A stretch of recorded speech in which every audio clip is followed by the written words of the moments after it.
She hates the fact that she's jealous of Caitlin Clark. She hates the mood. She hates that she has this many fans. But she's so toxic. She's so angry. She's so bitter. She's so selfish. No one wants to play with her. You're nothing without Caitlin Clark. So she hates that part of it and what she sees Caitlin Clark representing. Yeah, I don't think she hates Caitlin Clark. I think she just hates the fact that she doesn't have the spotlight. I know what hatred looks like. Angel Reese hates Caitlin Clark. Not some basketball rivalry hate either. Hate. RG3's married to a white woman, and apparently, according to Ryan Clark, that means he can't speak on black women. What? Doesn't he have a mom, aunts, cousins, sisters, whatever? Huh? You might think it's just another rivalry on the court, but what's unfolding between Angel Reese and Caitlin Clark is way deeper and way darker. It's not just competition. It's not even jealousy anymore. She hates the fact that she's jealous of Caitlin Clark. She hates the mood. She hates that she has this many fans. Well, she hates that she's the one who brought this attention to women's basketball. The way Angel Reese reacted, the intensity, the aftermath, it all screams something else entirely. And now with new footage and bold statements from voices like RG3, one thing is becoming painfully clear. This isn't about basketball. It's about hate. There is no way Angel Reese can continue to lie that she doesn't dislike Caitlin Clark. I know what hatred looks like. Angel Reese hates Caitlin Clark. Not some basketball rivalry hate either. Hate. Angel Reese's reaction during the game wasn't just a heat of the moment thing. It was personal. When Caitlin Clark made a hard foul on her layup attempt, Reese didn't just brush it off or let the officials handle it. She came right back at Clark, visibly angry. Aaliyah Boston had to get in between them, and the officials handed out a flagrant foul to Clark and technicals to both Reese and Boston. But what followed wasn't just about that one play. It was about something much deeper simmering underneath. Angel Reese that took offense to a hard foul at the block on a layup attempt by Caitlin Clark. And she got pissed off, came back at Caitlin Clark. Aaliyah Boston got involved, got in the middle of things, and it was a flagrant foul called on Caitlin Clark.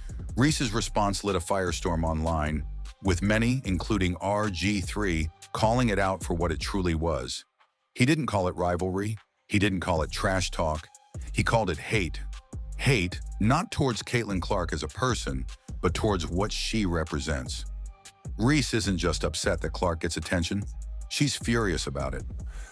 RG3's married to a white woman, and apparently, according to Ryan Clark, that means he can't speak on black women. What? Doesn't he have a mom, aunts, cousins, sisters, whatever? Huh?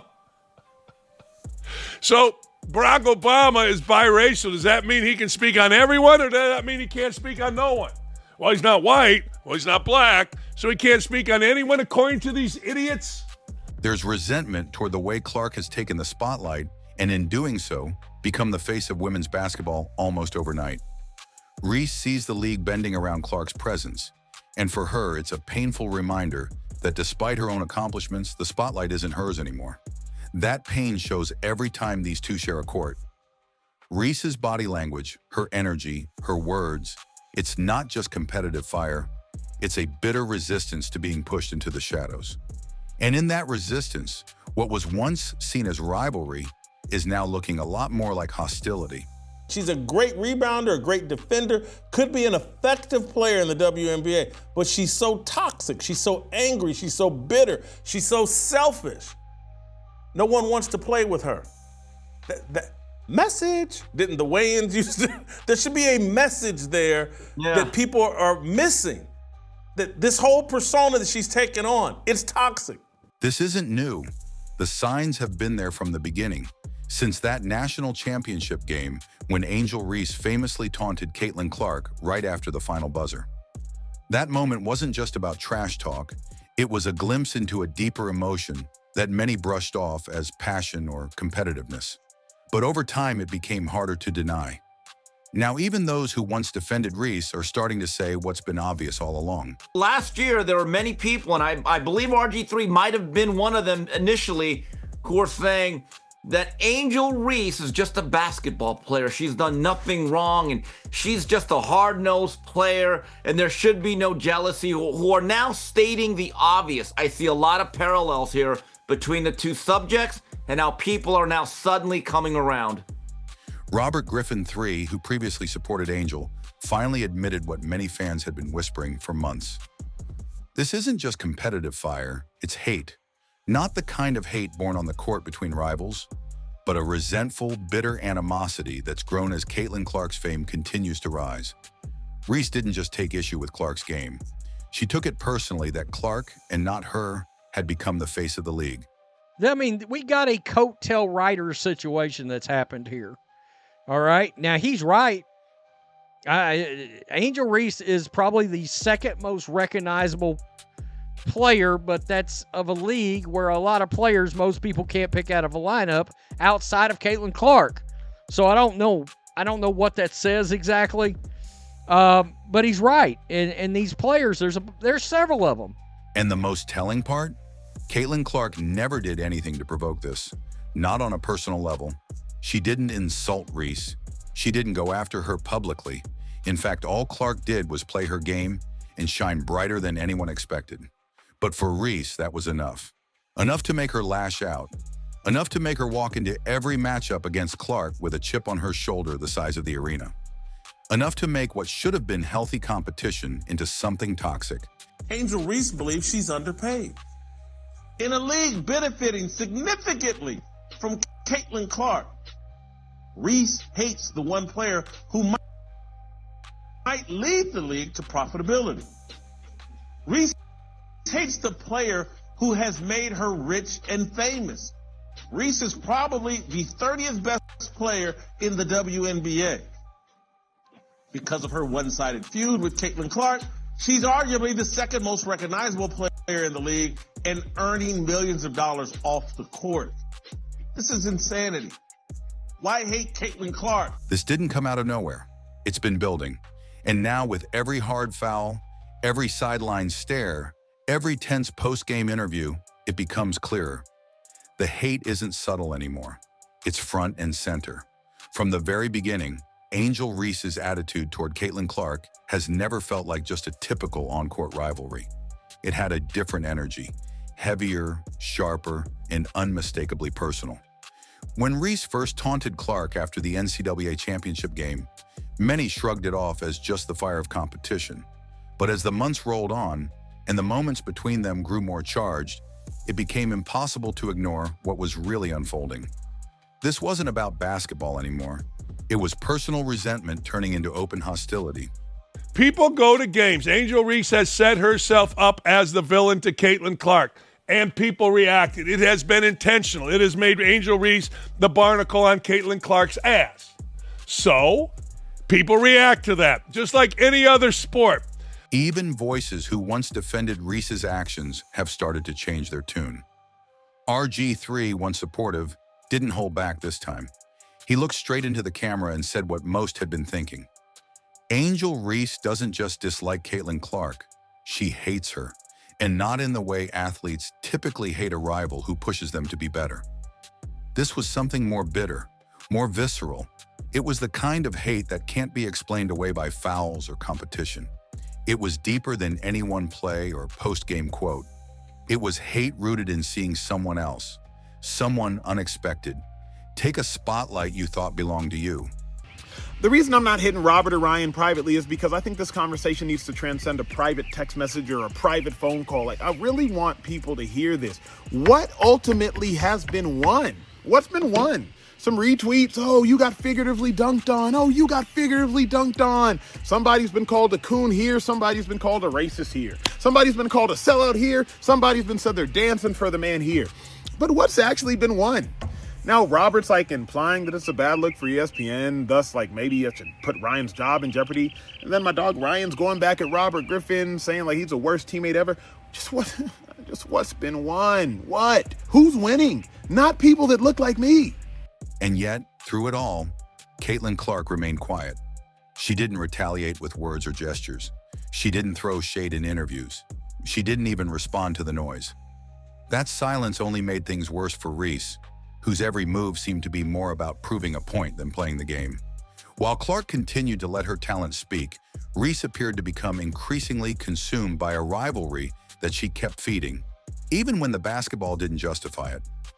These kind of things edify us and positions us to fight the real fights, as opposed to being distracted by fighting little menial things that happen on side. You can't legislate what's in people's hearts. Yeah. People who are trifling are trifling. People who ain't worth the damn ain't worth the damn. People who look at other people as being less, that's who the hell they are. You can spot them. I want to know who they got with them. This didn't sneak up on anyone. It's been brewing for over a year, visible in every clash between them, every viral moment, every sideline comment, and now it's spilled over into something undeniable. The crowd can feel it, the media sees it, and Angel Reese, whether she admits it or not, shows it every time she steps on the court with Caitlin Clark. It's no longer just speculation. The hate is real, and now it's out in the open for everyone to see. Caitlin Clark fouled Angel Reese hard to prevent a basket. Angel Reese reacted to that foul. End of story. Basketball. So what? And now we've all sat back, we being both black, white, and watched the idiots expose who they are. If you didn't think Stephen A. Smith and Ryan Clark and Acho were racist before, by now it's obvious that this feud has evolved far beyond the hardwood. What's unfolding between Angel Reese and Caitlin Clark is no longer just about basketball ability, stats, or even wins and losses. It's become a battle over attention, identity, and validation. Reese doesn't just see Caitlin Clark as a competitor. She sees her as a symbol of everything that's gone wrong in the spotlight she once thought would be hers. Yeah, I saw where Ryan Clark responded to it in a video and said that he can't chime in because RG3 is married to a white woman, and so he doesn't know the plight of black women everywhere and can't comment, which is ludicrous. I also think it's ludicrous for Ryan Clark to act like every single black woman on the planet knows exactly what Angel Reese is thinking anytime. I think that diminishes black women and Angel Reese when you try to just melt it down to one individual thought. Is absurd. Caitlin Clark, and just a cut below Caitlin Clark, but and I know you don't pay this close attention to the WNBA, but this is factual. And the numbers don't lie. Caitlin Clark has quickly become the face of the WNBA. The league is selling out arenas, major sponsors are lining up. Coaches and top-tier talent want to play alongside her. She's not just a great player, she's a movement. Meanwhile, Angel Reese, despite her own talent and popularity, finds herself in the shadow of that rise. She's still getting headlines, still drawing fans. But more and more, it feels like those moments are tethered not to her performance, but to her clashes with Clark. That's her comments. I do wish the Fever organization and their players would take a stronger stance against nonsense, against fabricated allegations. I'm starting to wonder if the league even knows how to react. I mean, that Adam Silver needs to put stronger leadership in place for the WNBA because it looks to me like, unfortunately, once the media got involved and ESPN talking this up, it was a wrap. Even former teammates and insiders have started to speak out. Reports surfaced that players who worked with Reese in college didn't enjoy the experience. Transfers happened, friction grew, and now in the pros, that energy seems to have followed her. While Indiana built a dream team around Caitlin Clark, Chicago couldn't attract the same caliber of talent around Reese. People notice, and they talk. The contrast is sharp and uncomfortable. One player seen as a unifier, the other increasingly viewed as divisive. And maybe that's the hardest part for Angel Reese to accept, not that she isn't good enough, but that someone else has become the face of a league she hoped to define. Every foul, every stare, every viral post seems less about the play on the court and more about the power struggle behind it. Caitlin Clark, DeWanna Braun, a very experienced third-time all-time leading scorer now in the WNBA, came in third, moved up to number 3 in this weekend's game. Natasha Howard, super accomplished, got her. Sophie Cunningham, great spot-up shooter, great energy, got her from the field. They put a super team around Caitlin Clark because people want to play with Caitlin Clark. Yeah. This isn't just competition anymore. It's a statement. Every reaction, every emotional outburst, every sideline confrontation feels like a cry not to be forgotten, a refusal to be written out of the story. But as the spotlight keeps following Caitlin Clark, the bitterness grows louder. And the rivalry that once promised excitement now simmers with something more volatile, resentment dressed as competition. She could cash a check off of her reaction of that it was going to go into the mainstream. It was going to catch fire. Her fan base was going to get all worked up into a lather. Fully aware of it. Oh. Caitlin Clark, DeWanna Braun, a very experienced, third-time all-time leading scorer now in the WNBA. So, came in third, surpassed up or moved up to number 3 in this weekend's game. RG3's married to a white woman, and apparently, according to Ryan Clark, that means he can't speak on black women. What? Doesn't he have a mom, aunts, cousins, sisters, whatever? Huh? At this point, it's not just a rivalry, it's a spotlight war. Angel Reese may say it's not hate, but her actions tell a different story. And Caitlin Clark? She's not fueling the fire, she's just shining brighter.